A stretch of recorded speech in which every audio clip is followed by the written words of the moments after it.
저는 오늘 부활과 선교라는 제목으로 함께 말씀을 나누도록 하겠습니다. 예수님께서 부활 이전에는 선교의 명령을 단 한 차례로 내리지 않으셨습니다. 선교의 명령이 나오는 때는 부활 이후입니다. 집중적으로 부활 이후에 선교의 명령을 주님께서 내리셨습니다. 왜 주님께서는 부활 이전에는 공생애 동안 단 한 번도 선교의 명령을 내리지 않으시고 부활 이후에 선교의 명령을 내리신 것일까요? 그 부분을 저희들이 함께 살펴보기를 원합니다. 주님께서 공생애 기간 동안에는 이 선교에 찬물을 끼얹는 듯한 그런 말씀을 많이 하셨습니다. 마태복음 10장에서 70인들을 전도로 파송을 하시면서 너는 이방인들의 길로도 가지 말고 사마리아인의 고을로도 들어가지 말고 이스라엘의 잃어버린 양들에게로 가라고 이렇게 말씀을 하셨습니다. 선교에 전혀 관심이 없는 듯한 말씀이고요. 제자들이 선교를 이해할 수 없는 것이 당연했습니다. 마태복음 15장에 보시면 수르보니게 여인이 예수님께 귀신 들린 자기의 딸을 고쳐달라고 간청하러 나왔을 때 그때도 예수님께서 나는 이스라엘의 잃어버린 양 외에는 다른 데 보내심을 받지 않았다라고 말씀을 합니다. 그러니까 한 번도 절하면서 간청을 했을 때도 자녀의 떡을 취하여 개들에게 던짐이 마땅치 않다라고 말씀을 하셨습니다. 다시 말하면 나는 유대인의 메시아지 미국인이나 한국인의 메시아는 아니다라는 말씀을 하신 것입니다. 이 여인이 시험 들지 않는 게 기적이었습니다. 제자들이 주님의 이러한 행동과 말씀 때문에 선교를 전혀 이해를 하지 못했습니다. 심지어 수제자 베드로까지 사도행전으로 넘어가 보시면 10장에서 주님께서 3번 환상을 보여주시면서 제밥 먹으라고 얘기합니다. 그러니까 이방인에 가서 선교를 하라고 3번 환상을 보여주셨을 때도 베드로는 가지 않으려고 했습니다. 모든 제자들이 예수님을 3년 반 동안 따라다녔지만 선교를 이해하지 못한 상태로 끝났습니다. 왜 그랬을까요? 주님께서는 공생애 동안에 살아계시면서 단 한 번도 선교에 대한 그런 명령을 내리시지 않으셨습니다. 그 이유는 이 주님의 구속사가 완성되지 않았기 때문입니다. 예수님의 죽음과 피가 없는 복음이 어떻게 가능할 수 있겠습니까? 예수님의 부활이 없는 복음이 어떻게 가능할 수 있겠습니까? 예수님께서 부활하셔서 사망의 권세와 마귀의 이 엄부의 권세를 장악하고 정복하고 깨뜨리셔서 승리하지 않은 그 복음이 어떻게 가능할 수 있겠습니까? 예수님의 죽음과 부활을 통해서 구속사가 완성되기 전까지는 선교가 불가능했습니다. 그래서 주님은 때를 기다리신 것입니다. 예수님께서 때를 참 많이 말씀하셨습니다. 요한복음 2장에 내 때가 아직 이르지 않았다. 요한복음 4장에서는 신령과 진리로 예배할 때가 곧 온다. 요한복음 12장에서는 인자가 영광을 얻을 때가 왔도다. 이 때는 예수님의 죽음과 부활을 가리키는 때입니다. 주님은 그때를 기다리셨습니다. 이 구속사가 완성되는 그때를 기다리신 것입니다. 예수님은 자신의 죽음으로 핏값을 치르셔서 인류 전체를 사오셨습니다. 그때를 기다리신 것입니다. 예수님은 부활하셔서 이 마귀의 엄부의 권세와 사망의 권세를 깨뜨리시고 장악하셔서 그 깊은 엄부의 세계까지 정복하시는 그때를 기다리신 것입니다. 그리고 성령을 보내셨습니다. 성령을 통해서 교회가 탄생이 되었습니다. 이때를 기다리신 것입니다. 우리를 부르셔서 교회를 만드셨습니다. 그 교회에 이 선교의 사명을 부여하신 것입니다. 이제는 구속사가 완성되었기 때문에 복음을 전하면 영혼들이 돌아오는 이 추수의 역사가 일어날 수 있기 때문에 너희는 가서 모든 족속으로 제자를 삼고 온 천하에 다니며 복음을 전가하고 예수 그리스도의 이름으로 제사함을 입는 이 회개가 예루살렘에서부터 모든 민족에게 이르기까지 너희는 그 일의 증인이다 말씀하셨습니다. 아버지께서 나를 세상에 보낸 것처럼 나도 너희를 세상에 보낸다고 말씀하셨습니다. 성령께서 임하시면 권능을 받고 예루살렘과 온 유대와 사마리아와 땅끝까지 이르러 너희는 내 증인이 되어야 한다라고 명령을 주신 것입니다. 선교가 가능하기 때문에 그런 것입니다. 이제 가서 우리가 복음을 전하고 선교하기만 한다면, 이 명령에 순종하기만 한다면 영혼들은 주님께 돌아올 수가 있게 된 것입니다. 선교가 가능한 모든 조건을 주님께서 다 갖춰 주셨습니다. 피를 흘려서 인류를 죄를 대속하시고 영혼을 전체적으로 사는 핏값을 지불하셨습니다. 부활하셔서 마귀의 사망의 엄부의 권세를 정복하셨습니다. 성령을 주셨습니다. 교회를 탄생케 하셨습니다. 이제 본격적으로 교회를 통하여서 선교의 시대가 막이 열린 것입니다. 우리의 문제는 무엇입니까? 가지 않는 거예요.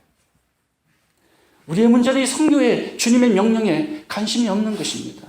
돈 버는 데 관심이 있고, 내 사업이 매상이 올라가는 데 관심이 있고, 교회의 친교와 예배와 화려한 찬양이 우리의 목적이 되어버린 것입니다. 그 어떤 것을 잘해도 선교가 되지 않으면 그것은 위대한 불순종이 되는 것입니다. 가장 악한 죄악이 되는 것입니다.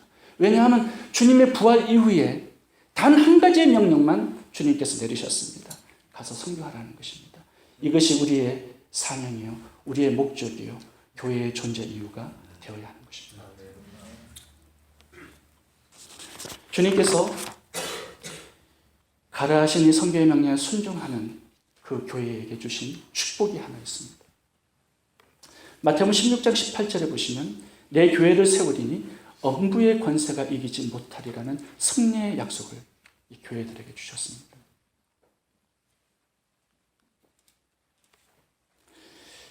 이기지 못하리라, 이 이김은요, 전쟁 용어입니다. 그러니까 교회와 엄부의 권세가 대치되어 있는 상황입니다. 부활 이후에는 그런 것입니다. 영적 전쟁의 한 폭판 속에 우리가 살아가고 있는 것입니다. 그런데 우리가 가서 복음을 전하게 되면 이 엄부의 권세가 이기지 못하고 교회가 승리하게 된다는 것입니다.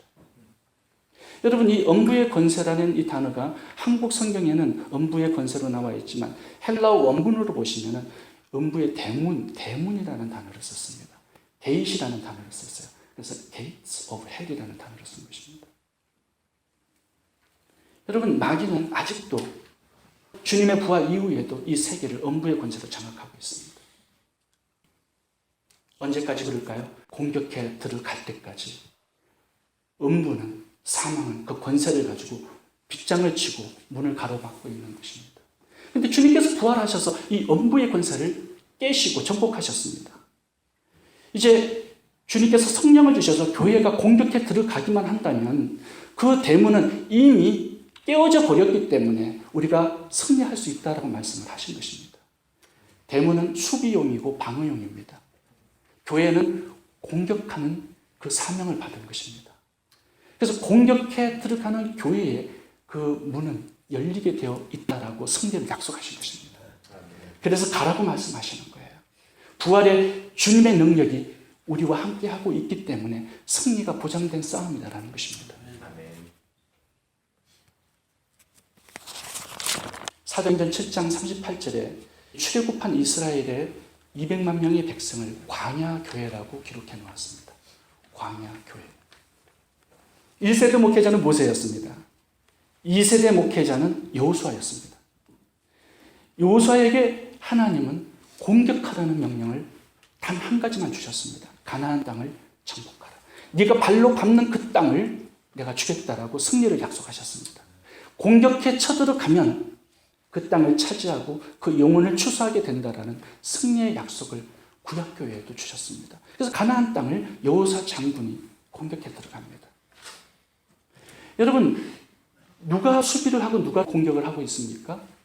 이스라엘 광야교회가 공격을 하는 것이고 가나안 땅의 모든 족속들은 문을 잠그고 철저하게 방어만 합니다. 7년 동안 31번의 전쟁이 있었습니다. 백전백승이었습니다. 공격해 들어가라는 명령을 따라서 가나안 땅을 밟게 되면 주님께서 그 땅을 주셨습니다. 여리고성 같은 철통 같은 그런 성도요, 수비만 하고 있는 것입니다. 여호수아 장군이 공격했을 때 하나님이 무너뜨리시고 주신 것입니다. 구약교회도 그렇고 신약교회도 동일합니다. 신약교회도 이 승리를 약속하셨습니다. 네가 발로 밟는 그 땅을 너희들에게 주겠다라는 것입니다. 그 나라, 그 민족, 그 사회, 그 가정, 그 영혼, 복음을 전하러 들어가면 우리에게 전리품으로 주시겠다라는 것입니다. 부활의 주님은 이미 승리하셨습니다. 그 승리를 집행하는 집행관이 바로 교회인 것입니다. 가서 복음을 전하면 승리를, 주님 부활하셔서 그 가지신 승리를 우리도 경험할 수 있도록 하신 것입니다.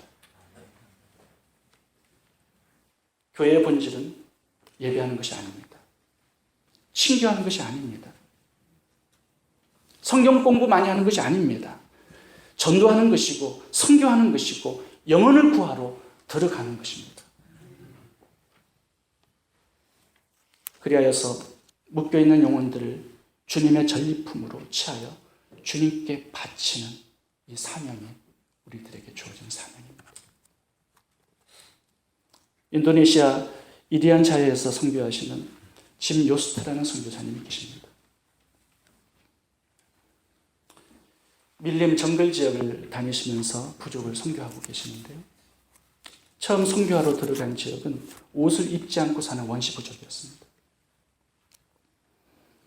복음을 전하러 들어갈 때마다 말라리아가 걸리는 것입니다. 계속 말라리아를 걸려서 2년 동안 12번의 말라리아를 걸리고 들어간 그 부족 속에서 그냥 누워서 실려서 그냥 치료하러 나오는 그것밖에 못했습니다. 2년 동안. 들어가면 다시 말라리아에 걸려서 누워있게 되고 다시 나오고 들어가서 말라리아 걸리고 다시 나오고 이렇게 반복적으로 2년 동안에 12번 그렇게 한 것입니다. 하루는 너무 속상해서 하나님께 기도했습니다.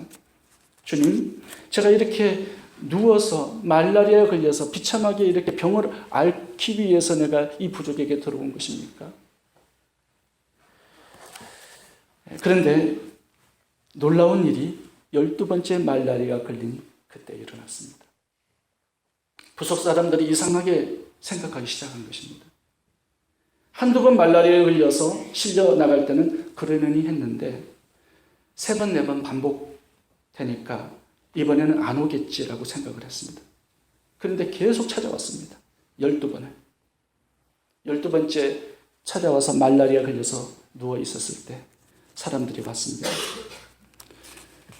선교사님, 당신은 아마 우리에게 무언가 아주 중요한 할 말이 있는 것 같습니다. 그렇지 않고는 12번이나 다시 들어올 리가 없습니다. 전하고 싶은 말씀이 무엇입니까? 우리가 듣고 싶습니다. 그래서 짐 요스터 선교사님께서 예수님의 죽음과 부활을 증거했습니다. 마을 전체가 병들어 알아누운 그 선교사님의 말씀을 귀담아 듣고 예수님을 영접했습니다. 최초로 그곳에 교회가 세워졌습니다. 그 선교사님의 간증이 들어가는 곳마다 이런 하나님의 기적과 역사가 일어나서 교회를 세울 수 있도록 하셨다라는 것입니다.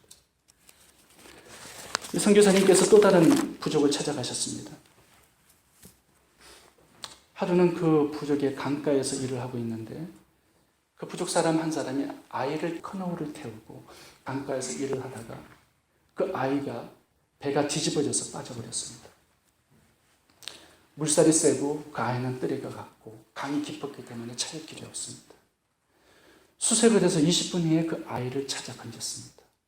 이미 배는 산더미처럼 불러오고 얼굴빛은 보랏빛으로 숨은 이미 멎어 있었습니다.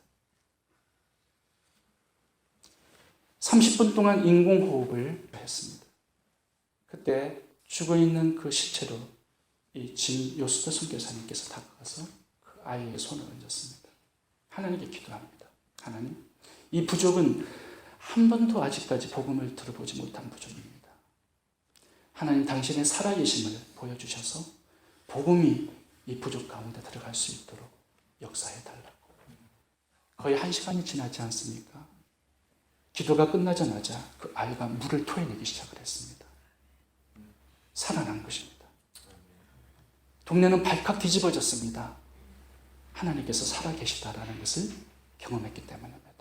복음을 전했는데 그 부족 모든 사람들이 복음을 듣고 예수님을 영접했습니다. 그곳에도 교회가 세워졌습니다. 요스도 선교사님께서 간증을 하실 때 저는 한 가지가 귀에 들어왔습니다. 공격에 들어갈 때 음부의 권세가 이기지 못하리라는 마태복음 16장 18절에 그 승리의 약속이 우리들에게 주어져 있다는 것입니다. 여러분, 주님은 부활 이후에 단 한 가지 명령만 저희들에게 주셨습니다. 가서 모든 족속으로 제자를 삼으라는 것입니다. 천하에 다니며 복음을 전파하라는 것입니다. 예루살렘과 사마리아와 온 유대와 땅 끝까지 이르러 그리스도의 증인이 되라고 말씀합니다. 이 명령에 순종하셔서 부활의 주님의 그 승리가 우리의 승리로 체험될 수 있기를 축원드립니다. 우리 조용히 한번 같이 기도하겠습니다. 주님께서 명령하신 이 부활의 성교의 명령이 우리 인생의 최대의 목적이 되게 하시고 최대의 사명이 되게 해 주옵소서. 우리 조용히 한번 같이 기도하시고 목사님 나오셔서 마무리 기도 인도해 주시겠습니다.